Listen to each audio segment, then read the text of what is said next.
अपनी 2 दिवसीय जापान यात्रा के पहले दिन पीएम मोदी ने जापान की राजधानी टोक्यो में जापानी पीएम और राष्ट्रपति जो बाइडेन के साथ इंडो पैसिफिक इकोनॉमिक इवेंट में भाग लिया। इस दौरान पीएम मोदी ने कहा कि Bharat Indo Pacific economic model के निर्माण के लिए काम करेगा। इससे पहले पीएम मोदी ने जापानी उद्योगपतियों, एनईसी कॉरपोरेशन के अध्यक्ष डॉक्टर नोबुहिरो एंडो, यूनिक्लो के सीईओ तदाशी यानाई और सुजुकी मोटर कॉरपोरेशन के सलाहकार ओसामू सुजुकी से मुलाकात की। इस दौरान पीएम ने इन सभी को भारत में निवेश के लिए आमंत्रित किया। बता दें कि टोक्यो के होटल न्यू ओटानी में भारतीय प्रवासियों ने पीएम मोदी का जोरदार स्वागत किया। इस दौरान होटल में हर हर मोदी, मोदी मोदी, वंदे मातरम और भारत माँ की जय के नारे गूंज रहे थे।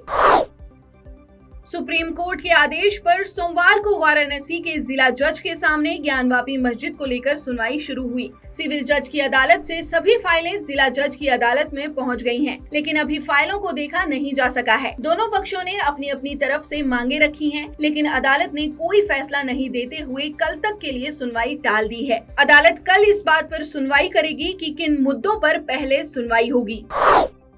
अमेरिकी राष्ट्रपति जो बाइडेन ने सोमवार को हिंद प्रशांत व्यापार समझौते की शुरुआत की। क्वाड सम्मेलन में हिस्सा लेने के लिए जापान पहुंचे बाइडेन ने टोक्यो में इसकी घोषणा की। बाइडेन ने कहा कि भारत और जापान समेत 13 देशों ने इसमें हस्ताक्षर किए हैं। बाइडेन ने बताया कि ये समझौता क्षेत्र में हमारे करीबी दोस्तों और भागीदारों के साथ काम करने और आर्थिक प्रतिस्पर्धा सुनिश्चित करने के लिए सबसे महत्वपूर्ण चुनौतियों के साथ काम करने की प्रतिबद्धता है। नया हिंद प्रशांत व्यापार समझौता आपूर्ति श्रृंखला, डिजिटल व्यापार, स्वच्छ ऊर्जा, कर्मचारी सुरक्षा और भ्रष्टाचार निरोधी प्रयासों सहित विभिन्न मुद्दों पर अमेरिका और एशियाई अर्थव्यवस्थाओं की अधिक निकटता से काम करने में सहायता करेगा।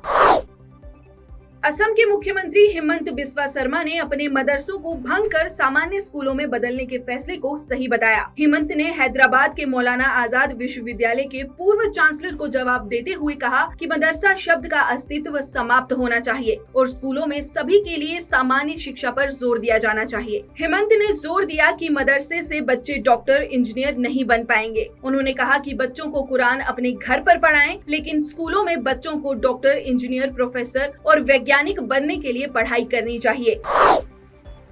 अयोध्या में रामलला के मंदिर निर्माण का कार्य प्रगति पर है। 1 जून से भगवान राम मंदिर के गर्भगृह का निर्माण कार्य प्रारंभ हो जाएगा। इसमें मुख्यमंत्री योगी आदित्यनाथ भी मौजूद रहेंगे। सीएम रामलला के गर्भगृह के मंदिर निर्माण के प्रथम शिला का पूजन करेंगे। इसके लिए वैदिक ब्राह्मण 1 जून को सुबह 5 बजे से राम जन्मभूमि परिसर में पूजन शुरू करेंगे, जिसकी तैयारी तेजी के साथ की जा रही है। भगवान रामलला के गर्भगृह का निर्माण तराशे गए पत्थरों से होगा।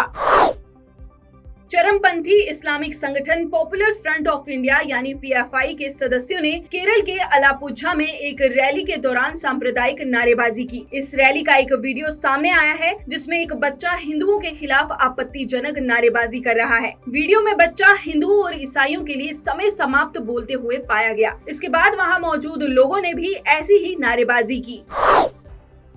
पश्चिम बंगाल के स्कूलों में हुए भर्ती घोटाले की जांच के क्रम में सीबीआई ने पश्चिम बंगाल स्कूल सेवा आयोग की सलाहकार समिति के 5 सदस्यों के खिलाफ प्राथमिकी दर्ज की है। एजेंसी ने ये कदम राज्य सरकार से सहायता प्राप्त स्कूलों में समूह सी के कर्मचारियों की भर्ती में हुई अनियमितताओं की जांच के तहत उठाया है। सीबीआई ने बताया कि अवैध नियुक्तियों के लिए सलाहकार समिति का गठन तत्कालीन शिक्षा मंत्री पार्थ चटर्जी के कहने पर किया गया था।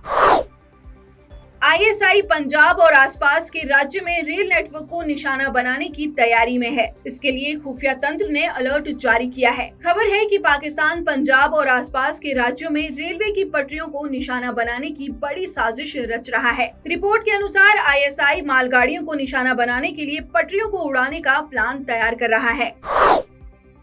श्रीलंका में गंभीर आर्थिक संकट के चलते स्वास्थ्य सेवाएं ध्वस्त हो गई हैं। श्रीलंकाई स्वास्थ्य मंत्रालय के अनुसार श्रीलंका में आर्थिक संकट के कारण दवा की कमी है। इससे जल्द ही मरीजों की मौतों का सिलसिला शुरू हो सकता है। उन्होंने चेतावनी देते हुए कहा है कि अस्पताल अपने मरीजों का इलाज करने में असमर्थ है और जीवन रक्षक प्रक्रियाओं को स्थगित करने के लिए मजबूर है। अस्पतालों के पास आवश्यक दवाएं भी नहीं है। स्वास्थ्य मंत्रालय के सचिव मेजर जनरल संजीव मुना सिंघे ने प्रधानमंत्री कार्यालय में हुई बैठक के बाद इस भयानक समस्या को सार्वजनिक किया है। सोमवार को राष्ट्रीय राजधानी में बारिश और तेज हवाएं चली, जिससे सुबह 5:40 से सुबह 7 बजे के बीच पारा 11 डिग्री सेल्सियस लुढ़क गया। इसी के साथ पिछले कई दिनों से भीषण गर्मी से झुलस रहे लोगों को राहत मिली। हालांकि कई इलाकों में जल भराव से लोगों को काफी परेशानी भी हुई। मौसम विभाग के अनुसार 24 मई को भी दिल्ली एनसीआर में बारिश और आंधी तूफान की संभावना है।